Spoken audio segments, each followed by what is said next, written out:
వీళ్ళకి ఎవరికి విలువ లేదు అధ్యక్ష. పార్టీలో వీళ్ళ మాటకు విలువ లేదు, మనుషులకు విలువ లేదు. పార్టీ యజమాని ప్రతిపక్ష నాయకుడు వారు వచ్చి మాట్లాడాలి ఇక్కడ.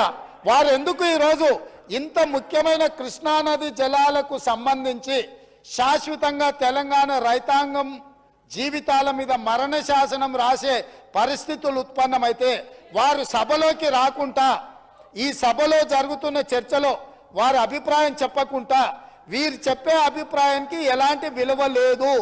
వీళ్ళు ఎంతసేపు మాట్లాడినా ఈ మాటలకు, ఈ చర్చలకు ఏ మాత్రము చట్టబద్ధత లేదు.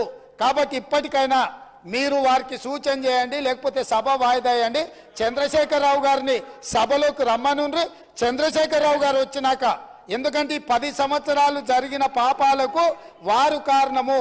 పాపాల భైరవుడి సభలోకి వచ్చి చర్చ చేస్తే తప్పకుండా మేమందరం కలిసి